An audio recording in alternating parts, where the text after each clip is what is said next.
Thank you very much for the invitation to this seminar series. I'm truly honored to come to Tufts and talk to your program. From my program, we have a program also at WPI in Environmental and Sustainability Studies. Many of our students are engineering majors, so we get this interesting mix also, but I understand many of you guys have very eclectic backgrounds and have interesting combinations of majors. So it's a real pleasure to talk to you. I'm going to give you my presentation. I suspect it will last about 35 to 40 minutes. And then I would love to hear your feedback, love to hear your comments as the work continues, because this is part of a bigger trajectory, which I will explain in a moment. My talk is called Governing Urban Sustainability Through Indicators. It's part of work on the politics of sustainability and the politics of measurement and indicators as a source of sort of measuring sustainability in the world of different people, places, and things. So I'm going to talk to you about two things, and I'm going to talk to you about the practicalities of measuring sustainability, and I'm going to talk to you about the politics. So we'll start with the practicalities. The sort of analysis will start with the practicalities of it, how it's how it can be confounded. And then we'll talk a little bit about the politics of measuring sustainability. So it's sort of a two-part presentation. I was going to bring papers. I was going to bring papers to circulate, but then I found out, the numbers were sort of prohibitive of printing out a bunch of papers. But I have one paper. I'll reference it in the presentation. It's available online. It's published in Ecological Indicators, and it's more about the practicalities side of things. And then I've got another paper under review that talks more about the politics of it. So I'll reference those papers throughout. Okay, so I wanted to give you some background, first of all, where this comes from, where I come from. Coco already gave you a little bit of some details about my background. This is more recently I've been interested in, maybe over the last 8 or 9 years, I've been interested in the politics of sustainability. So I locate myself in several academic communities. The first one is environment and development. So I did my PhD in international development with a focus on environmental policy and how this affects people in developing nations, for the most part rural people.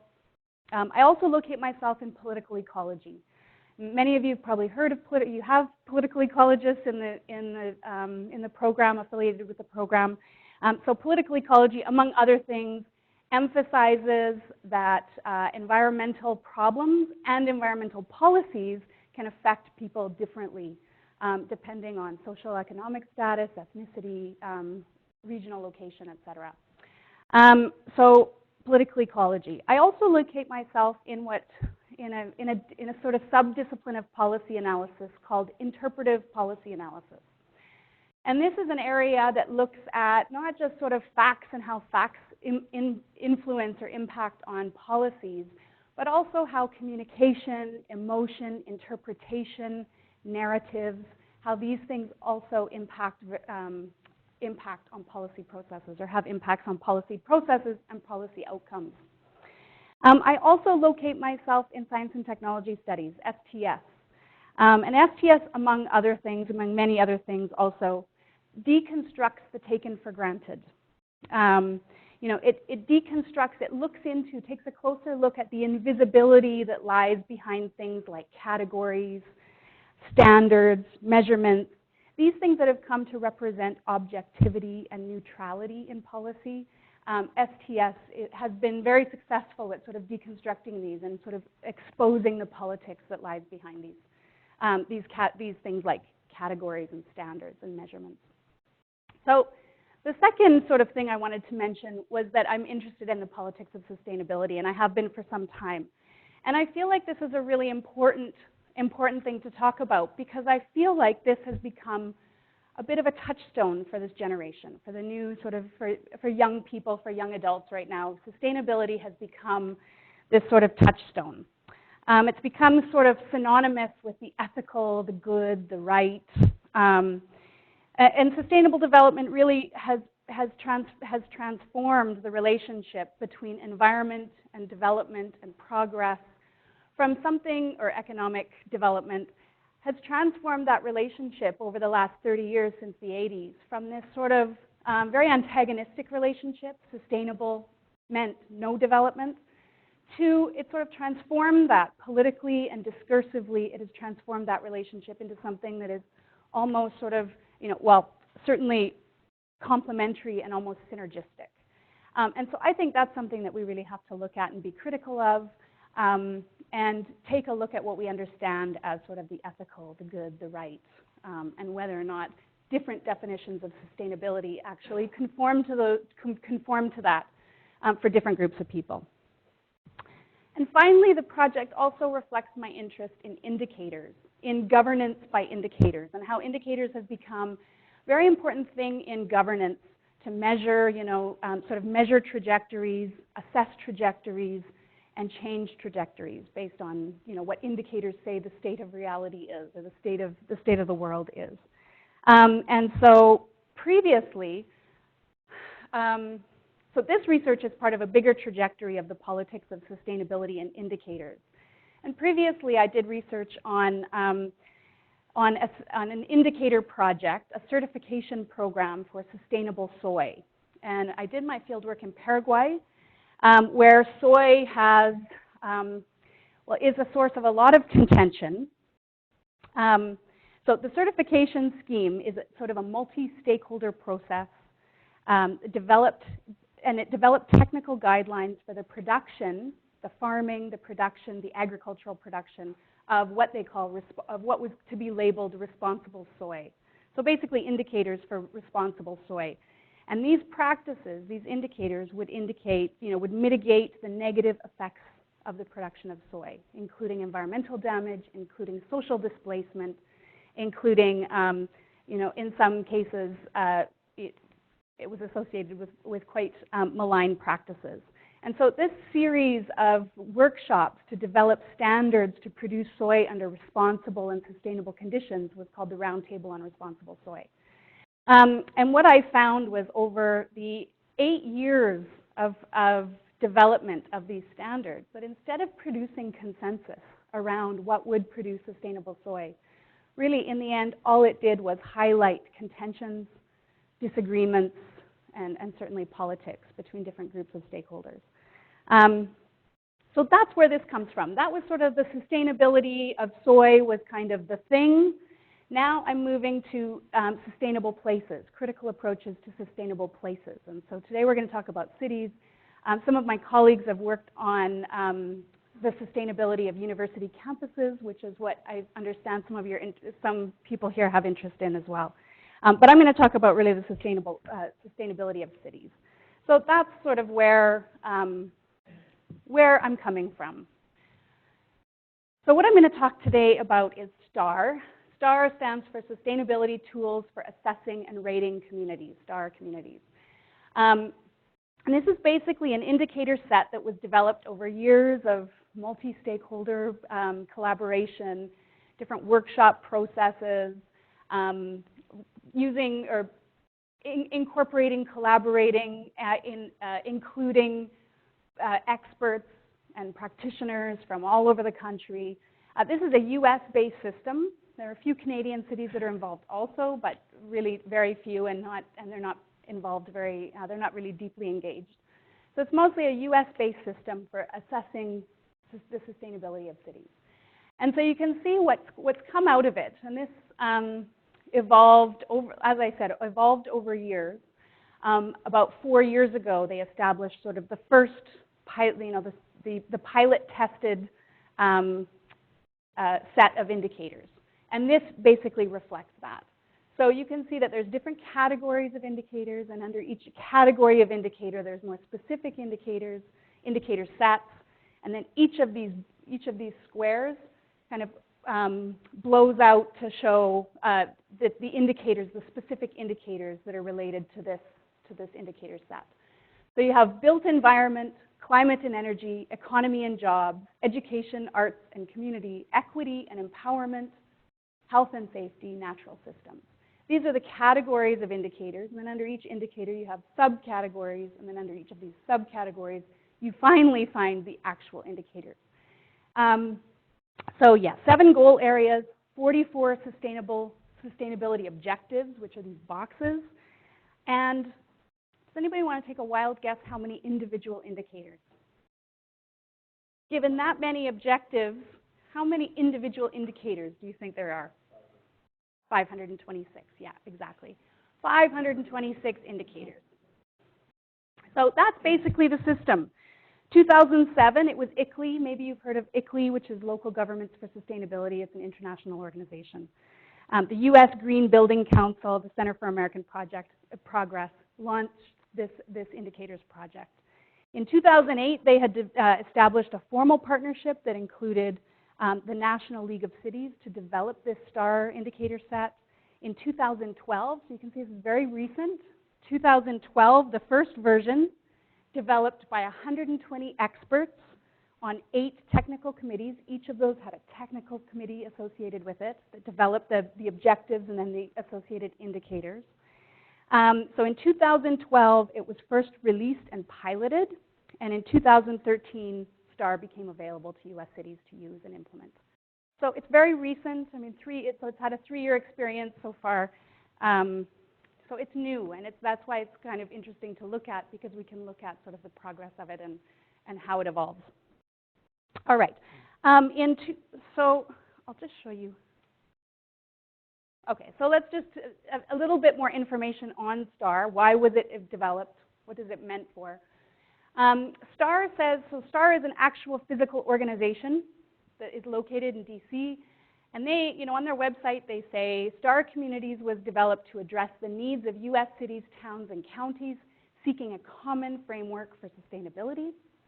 They say it's a rating system, not a ranking system. They're not trying to develop sort of, this malign competition between cities. But it's a rating system, not a ranking system. And they often emphasize that. But the intent is to inform and advance a race to the top. A phrase we often hear in sustainability studies is the idea of race to the top for the quality of life of residents. And what it really did was create a dominant discourse around sustainability. And that was STAR's sort of objective. They wanted to create a dominant discourse, a way of talking about sustainability that could become accepted, mainstream, dominant, etc. So the system's goals and objectives provide a much-needed vocabulary that local governments and their communities can use to more effectively strategize and define their sustainability planning efforts. But what I'd like to point out is that this is not just a vocabulary. This is not just developing a vocabulary. This is not just developing a way for people to express themselves through a given vocabulary. It's much more than that. It really very much defines sustainability in US cities and associated practices and associated institutions. So indicator sets become ways of defining sustainability and really setting the goalposts for what is discussed and what is not discussed in terms of sustainability. So it's much more than just giving people the words to express themselves. It's really kind of defining how people express themselves in terms of sustainability. So it shapes the way we define sustainability. So a little bit more mechanical information on how the system works. It's a point-based system. So 526 indicators, and then, depending on how you rate on the different indicators, you get points for that. So the certification levels, it's basically a certification system, just like the responsible soy was a certification system. You do the work, you show that you've done the work, and then you get the label. You get the certification. So there's different levels. There's a reporting STAR community, which is sort of, the sad bottom feeder. 50 to 199 points. 50 to 199 points gets you a reporting STAR community status. You'll notice that there's no 1 and 2 STAR statuses. I'll leave you to wonder why that might be. I think that people might not really want to be a 1 or 2 STAR community, so there's not much incentive to become a 1 or 2 STAR community. 3 STAR community is recognized for sustainability leadership. 200 to 399 points earns you that 3 STAR community label. 400 to 599 points gets you a 4 STAR label, recognized for national excellence. And 600 plus points gets you a 5 STAR rating, which is recognized as a top tier achiever in national sustainability. So any guesses? Any guesses on, we have 2 5-star communities.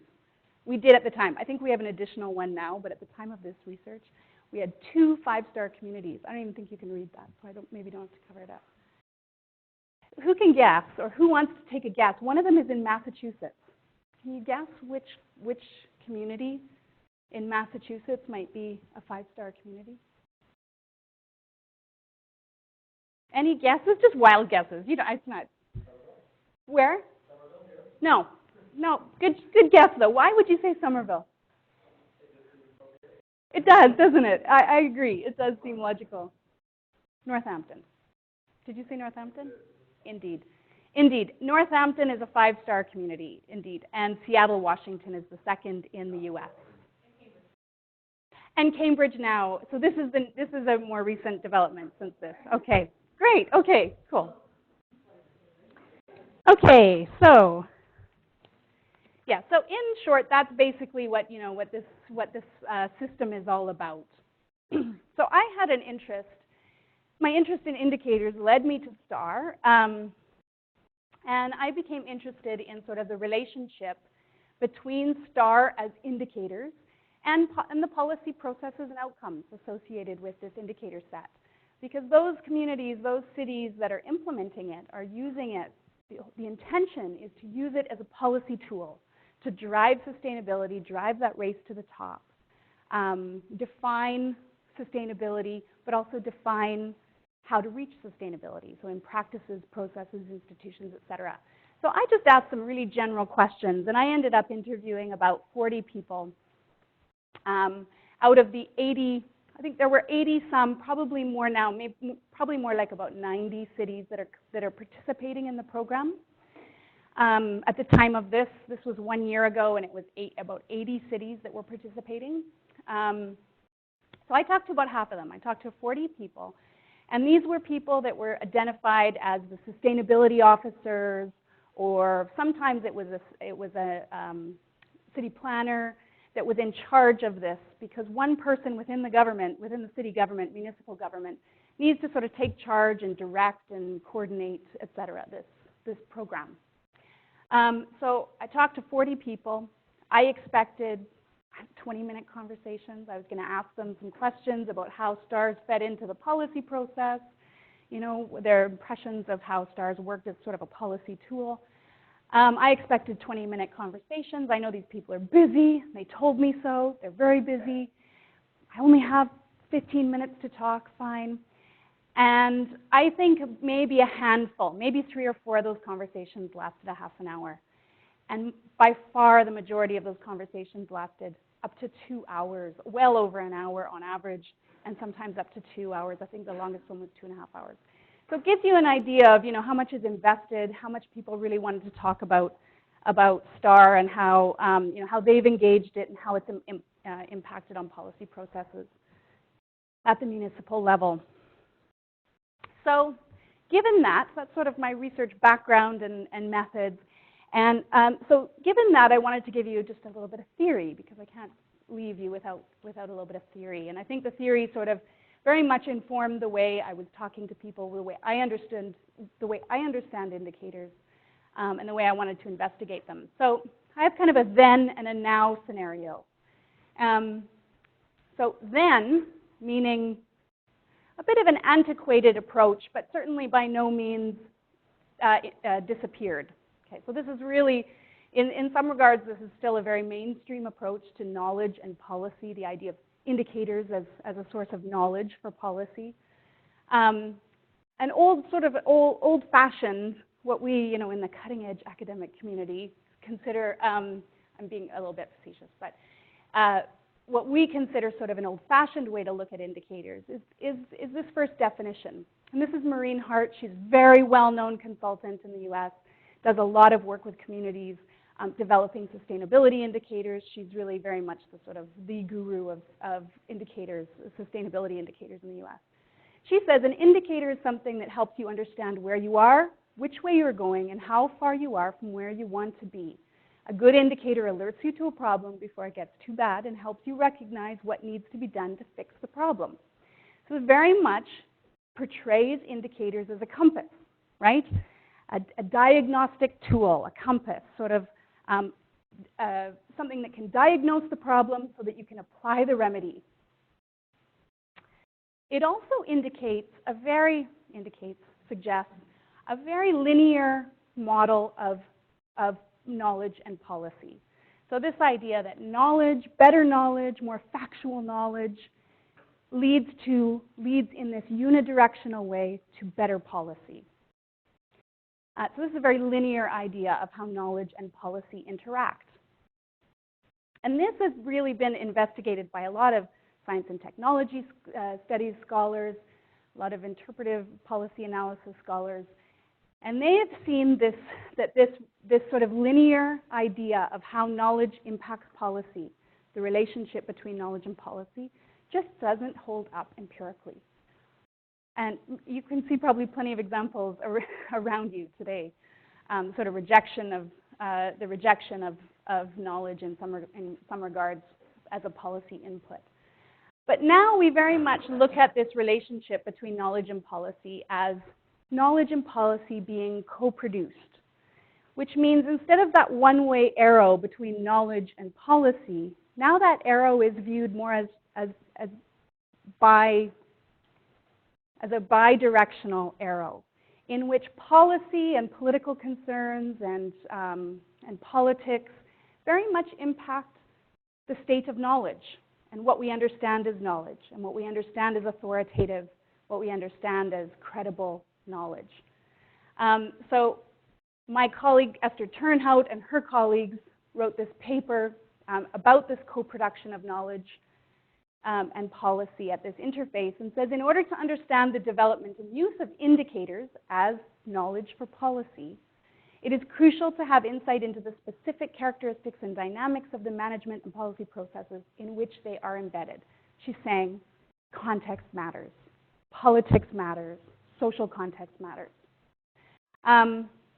So this is kind of the shift in ideas about indicators between different knowledge communities, between different epistemic communities, and over time. That we've kind of have this evolving idea of knowledge for policy as something that is a little bit less clear-cut than just better knowledge equals better policy. So there was this paper written by Cash and company. It was one of these very short papers in Science, three pages that gets referenced 2 billion times because it's so useful and handy. And this paper was called Knowledge for Sustainability, Legitimacy, Salience, and Credibility. And what Cash and his colleagues argued in this paper was that knowledge is not considered useful and good for policy because it's better or more factual or reflects reality in a more sort of succinct way. But really, it is socially embedded, and knowledge becomes useful for policy when it's considered legitimate. Legitimate it means that it reflects the perspectives of a range of stakeholders, right? Societal stakeholders, rather than just an elite few. For example, a group of scientists, for example. So that's legitimacy. Salience is when knowledge resonates with people's concerns, priorities, and perspectives. Resonates, it means something to them. And credibility can include scientific adequacy, but also embeds a kind of rights to reason, meaning that it can be credible if it's based in other forms of knowledge or more experiential forms, for example, of learning and knowledge and understanding. And so this very much sort of blows apart the idea that knowledge is better when it's more factual or reflects reality in sort of some pure way. And that it very much is embedded in social institutions, in society, and legitimacy, salience, and credibility is what makes, and all of these things are socially determined. They're all determined by sort of social institutions, as opposed to their reflection of reality. So, so all of these points, legitimacy, salience, and credibility, point to the importance of the interaction of knowledge and society, and the ways in which they're co-produced, as opposed to sort of knowledge acting on society. They're co-produced. It's like a boiling pot of soup, as opposed to knowledge acting on society. So it's not about inherent qualities of knowledge, or in this case, indicators, that makes them good or bad. It's not about, this indicator is more true than that indicator. It's not about inherent qualities, but only about improving the way they reflect social institutions and social realities. So this is sort of, the theory behind it all. Science, knowledge, and policy, this relationship being bidirectional as opposed to unidirectional, and having this sort of more situated approach to knowledge, that knowledge is not just good when it's out here and true, but it has to interact with society to become useful for policy. So back to STAR. Enough of that, and back to STAR. So the first sort of finding over these interviews, over these hours and hours and hours of interviews, time that I spent talking to sustainability directors in US cities about STAR, what really came out was that STAR was considered cutting edge in many regards. And these regards I saw loosely sort of reflecting cash and companies' legitimacy, salience, and credibility criteria. Really, sustainability directors found that STAR, the set of indicators developed within STAR very much reflected legitimate, salient, and credible knowledge. So they said, in terms of legitimacy, they said STAR provides a national framework with local resonance. It involved well over 100 practitioners, experts, scientists to develop. So it wasn't just a group of elite that, sort of developed these behind closed doors. STAR was salient. So STAR reflects, people really liked how STAR reflects a broad understanding of sustainability with a novel emphasis on environmental justice. Because they found, so many indicators, sustainability indicator sets, really are very green focused. They're very environmental, maybe economic, but a lot of times they fall short on the environmental justice sort of leg of the three-legged stool. And they found that this was really salient because it addressed environmental justice in real ways. And it was credible. STAR has been developed based on diverse expertise and experience and has various and flexible data requirements. And so, essentially, people really felt like STAR was cutting edge. It was a great system. They liked it. I don't think I talked to one person who said this is rubbish. They really liked STAR and they identified it as very cutting edge. But there was a double edge to this cutting edge. And that's what the paper, so the paper in ecological indicators is basically called the double edge of cutting edge. Is that because in order to get sort of all of these requirements, in order to satisfy all these requirements for useful knowledge for policy, 526 indicators were developed. And everybody said that these 526 indicators, in order to collect data on 526 indicators, they would have had to invest so many resources and so much time that it just became really impossible. And so many said, we love STAR, we wish we could engage with STAR, but we just can't do it. And a lot of these reporting communities are those communities that just couldn't really engage with it to the extent that they wanted because of, so I've added to cash and companies' feasibility, legitimacy, and salience, I've added one more sort of criteria, and that's feasibility. And that really was the double edge of STAR being so cutting edge, was this feasibility. It was very difficult. High resource demands of data collection, and the need also for political support. We couldn't get this off the ground if the mayor was a little bit blasé about it. But if the mayor was really interested, or if city councilors were really interested, they had those political resources and the financial resources, they could get it off the ground. If not, then it was a little bit more difficult. And I love this quote. This quote just sums it up and sums up what a lot of people said about it, was that the thing that makes it great is the thing that sort of makes it impossible to get going. So that's the practicalities. And I am almost done. I don't know how I'm doing for time. I don't want to go too long, but I've got another 10 minutes, right? Okay. So that's sort of the practicalities of the situation, of STAR and the implications of sort of applying STAR on the ground as sort of a policy tool. But I also found that there were also some politics involved. And a lot of these politics revolved.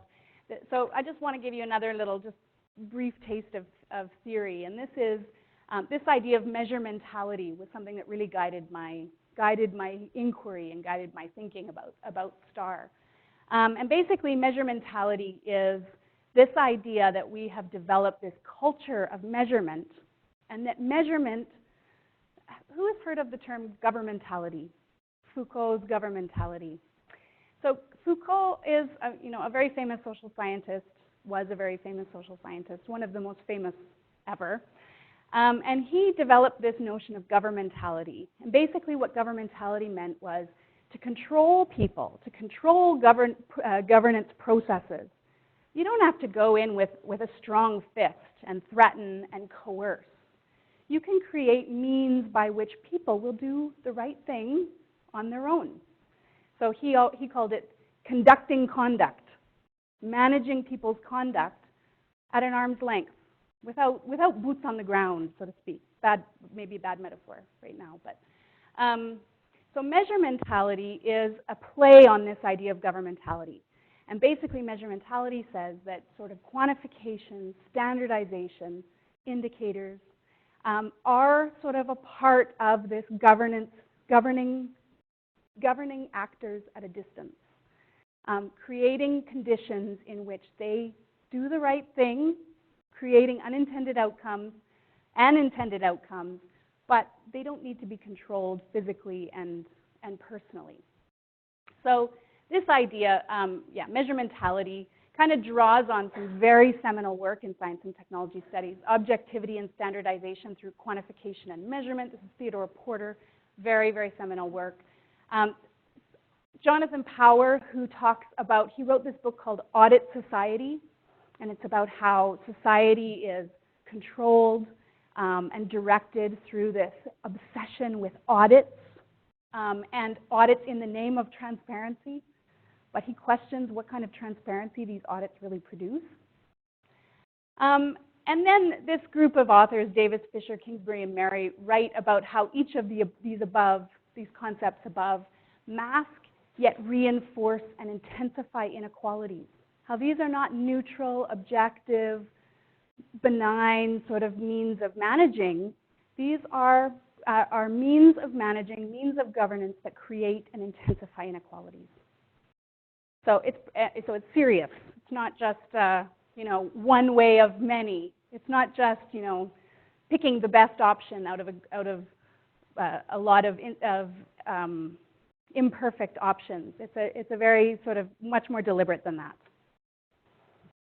So back to STAR, and a couple words about politics. So we talked about how the feasibility of engaging with STAR was lacking, right? 526 indicators, very resource intensive, and a lot of people just simply couldn't do it.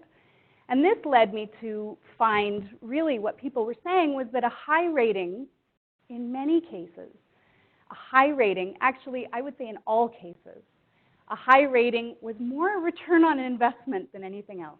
It was more a return on investment than a reflection of some kind of sustainability.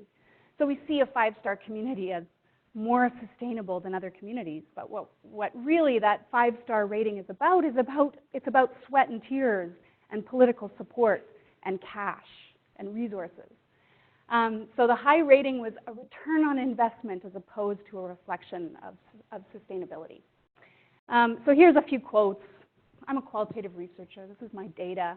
In some areas, we felt we were probably achieving the outcomes, but we just didn't have the data to prove it. I've heard this, and then there's this very interesting quote. I've heard that some cities just pay and have a consultant to come in and do the entire certification. It's not part of city planning at all, but they obviously have the money to just hire a consultant and say, come in and do the certification for us. For us, it's either STAR or someone to plow the roads. It's that bad. So that's why it matters. No, that's not why it matters. We have to ask, why does that matter? So what? So a city has a high rating and a city has a low rating. Return on investment, that's fact of life. That's how it goes. But why does that matter? And it matters because people talked very often about the material rewards of this certification, of the image that's conveyed through the certification. So a sustainable city has a certain reputation, a certain image that other cities just can't manage. And there are material rewards for these images. So, for example, communities are always competing for the next factory or the next big investment or the next whatever. And so being able to show yourselves as progressive, because that's what sustainable, a five-star community is. Progressive, it's stylish, it's creative, it's quick, it's interesting. So being able to show yourselves as progressive in these areas is a way of highlighting and attracting the types of investment you want in your community, the types of businesses you want to draw into your community, and that's the way we got such great participation from our Chamber of Commerce. Interesting. A lot of people talked about attracting high-quality residents. So that might be, have you heard of this term, the creative class? So it's not always attracting business. Richard Florida, who's a sustainability guru, says, you know, you create a city that attracts the right kind of people, and the businesses will come, because we're past that. People don't flock to factories for jobs anymore. Firms are attracted to places that have creative, progressive, interesting, fun people with that certain image. Here we have another person that says, we were the nth city in the country to complete this rating, and for such a short period of time, we are among a pretty elite group of cities in the country. So there's a notion of elite and higher quality, et.cetera. So there are material rewards, and this came up time and time again. These by no means are the only quotes that I have in terms of looking at this finding. Certainly there were material rewards to image. The second one, and I think this is the last point that I'm going to make, is that using indicators in very interesting ways tended to realign governance priorities. So people talked about they talked about the whole STAR experience, less in terms of policies and more in terms of getting points, right? Points grabbing. We got to do some points grabbing was something that came up. And this idea of low-hanging fruit came up time and time again, which is, and it comes up in a lot of different environmental debates, this idea of low-hanging fruit and whether or not that's the best way to go about designing and implementing environmental policy. But yeah, this low-hanging fruit notion. So we'll continue to go after what we see as the lowest hanging fruit in terms of policy or data collection, and we'll use STAR strategically when policy opportunities present themselves. We'll inject STAR as, we can say, great, we love your energy, great idea. Here's the adopted community best practices from STAR. This is how you need to design the program. So very much sort of the strategic going after sort of implementing strategies to get points, et cetera. This one was really interesting also, because this interviewee talked about really specific programs and what kind of programs they would implement versus other types of programs in terms of what kind of points return, what kind of return on investment they could get from different policy implementations. Low-hanging fruit, because I asked, well, what does this low-hanging fruit mean? Low-hanging fruit in terms of policy means things that are politically easy. Everyone's going to agree, like a bike share. So very much this idea of going after the points, boosting your points, crossing the threshold into the next STAR level of points, in many regards and in many cases very much realigned policy priorities. So, and one more thing that just goes back to what the measurementality issue and what we were talking about in terms of this culture of measurement and culture of numbers and standardization and viewing numbers as data or as the only kind of data or the most important kind of data. STAR very much was driving that culture, which I wouldn't say was not pre-existing before STAR came along, because as Power talks about, the audit culture has been with us for much longer than STAR. But very much STAR reinforces this culture of measurement, standardization, and governing through numbers. If you're not counting things, one person said, how do you know if you've improved? You're not measuring or counting. You can't ever reward yourself on a job well done. If you do a project, nobody cares, but if you count it and you put it in a chart, then people are going to care more. So very much sort of this perceived objectivity and standardization through measurement and quantification becomes this sort of principle by which governance processes happen. Okay. So just in conclusion, my points for discussion, but you don't have to use these points as discussion, more in conclusion. Now, there may be a fundamental tension between the quality of urban sustainability indicator sets and the feasibility of implementing them. And that's that practicalities issue, that idea of cutting edge and the double edge of the cutting edge. There's more to STAR than is suggested by the information deficit model of the relationship between policy, knowledge, and policy. So it's not just we need more and better knowledge. You know, Maureen Hart talks about how we need more and better knowledge. We use indicators as a compass to diagnose and apply the remedy. But this research, and much research before mine, suggests that there is really more to the story than this information deficit. Build up the knowledge and policy will improve alongside. STAR is probably measuring and rewarding things in addition to sustainability. Probably affluence, political will, political resources. Yeah, so, and I write here, you know, in brackets, to sustainability as defined by the indicator sets, because let's not forget that issue also. It's a 526 indicator set, so it probably captures a lot of people's idea of sustainability, but it still very much sort of defines what is sustainability and what is not. There are questions around the implications of setting data-driven policy priorities. You know, Maureen Hart's idea is that data-driven policy priorities are good because it recognizes where there's gaps and it fills the gaps.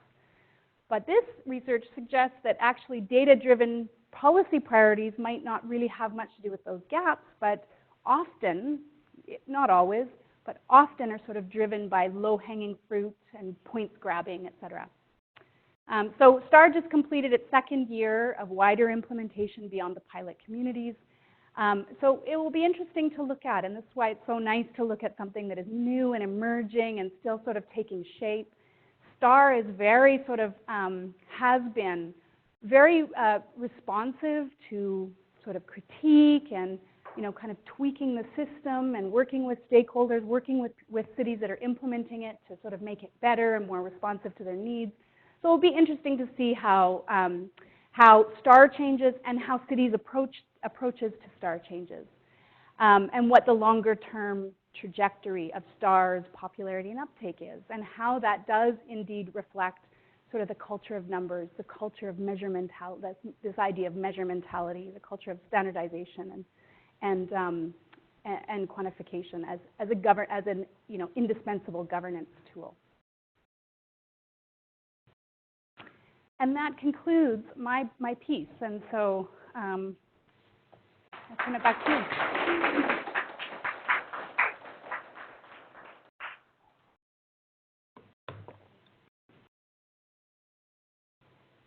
Thank you for a wonderful presentation.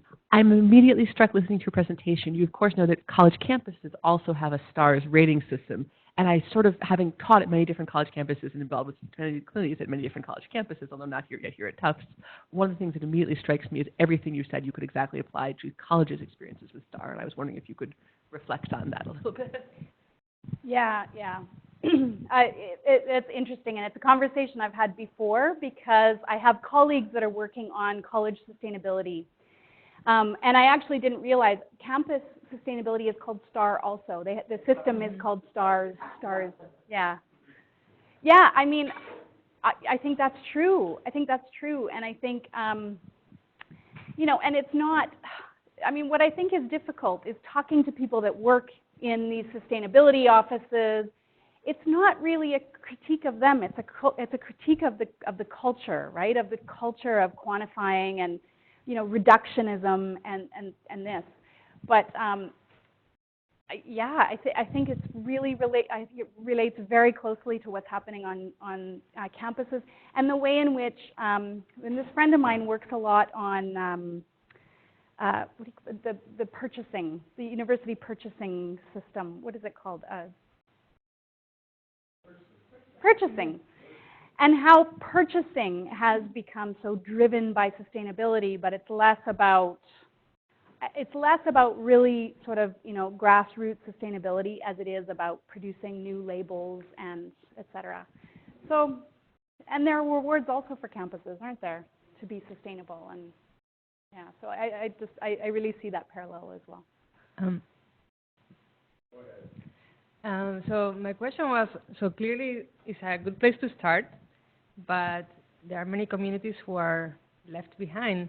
So from what you know now, what would you recommend to bring in those communities? Is STARS an appropriate system for everybody, or should we think of alternatives? Well, it's much bigger than me, isn't it? It's much bigger than my recommendations, the whole drive towards, because, and this is the thing, is just as I was saying, I'm not really critiquing, people that are working on this. I'm also not really critiquing STAR in many ways. I'm not critiquing STAR, but rather critiquing the sort of bigger culture of quantification and measurementality. And so, I don't know. I think that cities should be very careful about getting involved in indicator programs like this and sort of staking it all on that indicator program, because there may be things that are going on that are, very healthy and contribute to the well-being of people in cities, but it's very difficult to turn them into sort of points. And so I think this kind of program might discourage the good things that are happening that are sort of very difficult to convert into points and quantify, and that maybe don't fit into the STAR framework, et cetera. So, yeah, I think it's problematic because big, successful cities will always be more engaged and more successful and have a higher rating than smaller cities. And this just adds another layer to sort of, the way in which they attract resources, the way in which they are able to rally political will and attract resources. It just sort of adds yet another layer onto it. So, I wouldn't want to discourage people from trying to take initiatives, but I would discourage people from reducing this to sort of this quantified, standardized model. So I have two-part question, because on one hand, you look at the cities that reach the 5-star. So we have Cambridge, university town. We have Seattle, sort of university town. We have Northampton, definitely a university town. So I'm part of, what was that? Baltimore is the other one? Baltimore is number 4. Yeah. Okay. So I'm struck by university town?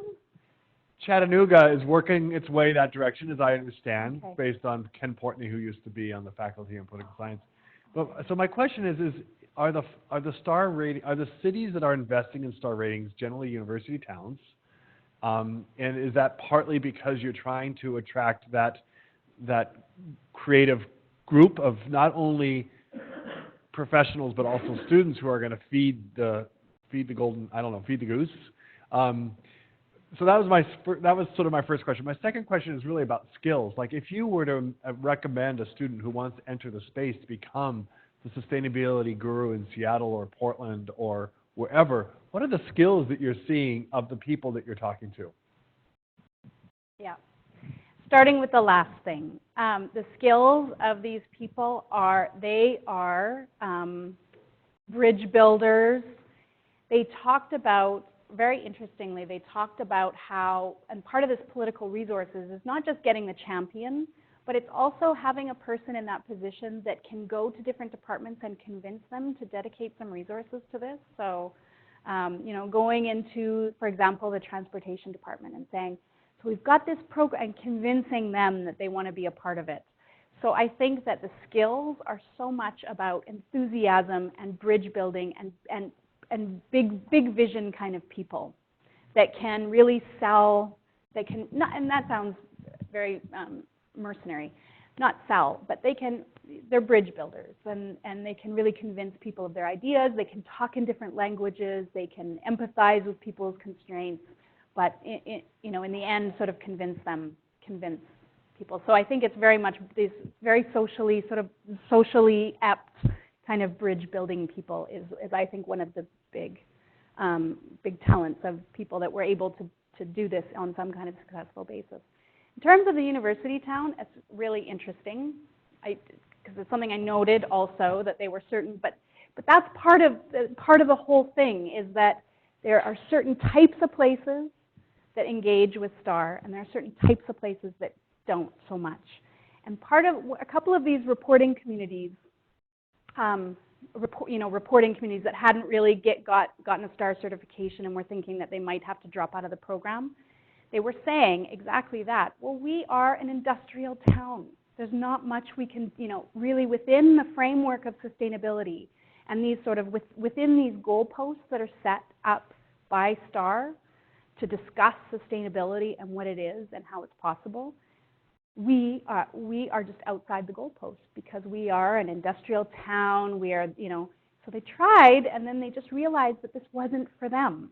And so it really does. So I don't know necessarily if it's uniquely university towns, but it is, a certain type of town, which I hesitate to characterize too specifically. But you can probably use your imagination and imagine what the town looks, the progressive, stylish kind of town looks, as opposed to the town that this isn't really for them. This isn't for us. Around the room. Hi, I just had a question. I'm not sure if you're familiar at all with the 17 sustainable goals that the UN has for development around the world. I was just Sustainable development goals? Yeah, exactly. Just your take kind of on the productivity of, I guess, these assessment systems at all, or how that compares kind of to the STAR system. Yeah, interesting. Well, it's much broader, a little bit more loosely defined, which might actually be to the benefit of people who are trying to measure those goals, right, or measure their progress on those goals. But the Millennium Development Goals and now the Sustainable Development Goals have been critiqued, wildly critiqued on similar basis and on other bases as well, that they are sort of, that they can be sort of interpreted as ethnocentric, that they have, they set sort of best practices forward that are not sensitive to different contextual, situational conditions, et cetera.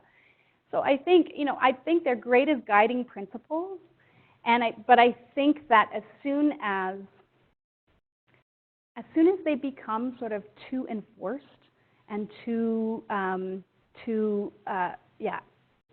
rigid and enforced, and heaven forbid we start seeing really specific contextual kind of indicators come out around these sustainable development goals. They're broad, they're nice guiding principles, but as soon as they become so standardized and quantified, then I think that they pose potential threat. But as guiding principles, yeah, who can argue with them? And that's the problem with sustainable development, totally. And the goals in particular are, who can argue with them? Who can argue with sustainable development? What kind of horrible person argues with sustainable development? But the problem is that who defines, the way it's defined and now the way it's measured can bring about real contentions between stakeholders. So I found myself nodding along with a lot of what you were saying. My internship at the Urban Planning Department was an internship with the City of Cambridge on their STAR Communities program last summer. So I helped them get their 5-star rating. Yeah. And so there were two sort of points that I found were interesting in that experience, that there were oftentimes things that the City of Cambridge was doing that they were like, this isn't an outcome for us. We don't actually have data showing that we've done this. But they were able to collect points for the actions, just the activities. They didn't actually have any data on it yet, but they were like, we're working on this. Here's this program. And so that was a really nice flexibility within the STAR system. And then there were other things that they were doing and they had data on. And so I the way the Cambridge did it was to have the person running it was their data guy.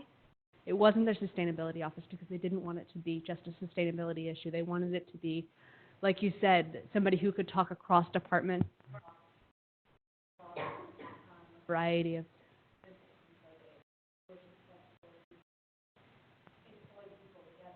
a project, essentially. But one thing that was so interesting to me, there were times that were frustrating that, like, for example, the city has an initiative where they are putting like $120,000 of tree planting into low-income neighborhoods. And what they're doing with but to show progress on that, you actually would need to version your data. You would need to take your tree data and take a timestamp, and then to be able to show a year later what it looks like, 10 years later what it looks like. And the city, interestingly, wasn't versioning their data. It was just like, well, it's always changing. We're always making it better. We're improving this data set.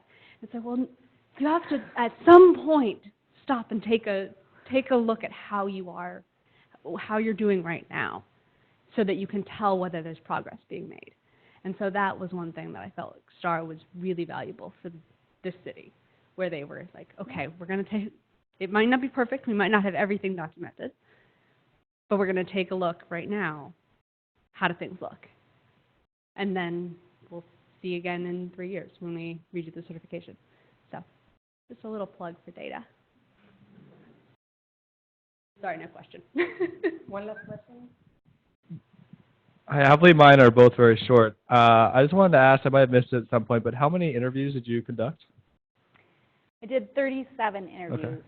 So, and there were, at the time, about 80 reporting communities, or 80 participants. So it was about half of them. And then my second question, is there any like financial costs associated with applying to be a STAR program? Yeah, indeed. And if yeah. so, like what is that? Yeah, indeed. I don't remember the exact number. You probably know better than I do, but I think it's about $5,000 to join. Sure. And that includes, like it includes some training, it includes some manuals, like technical guides in terms of how to collect the data, et cetera.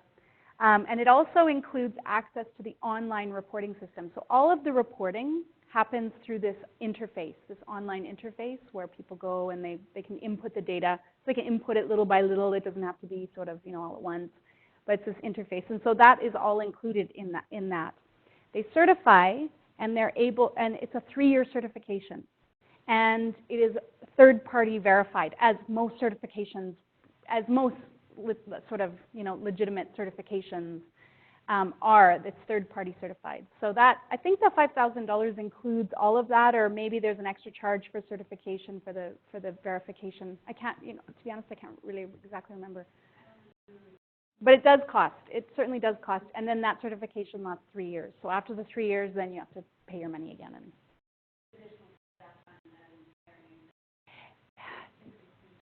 that cost, I have to say, with most of the people I talked to, that cost was not the issue. That $5,000 was not the issue. I'm not saying it would never be, but that was really not the issue. It was the hundreds and hundreds and hundreds of hours of labor that needed to be put into data collection. That was really the resource issue.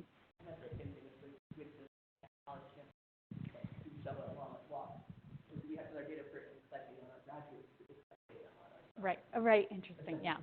Yeah. Yeah. Interesting. Thank you, Laureen, and thank you, everybody. Happy holidays.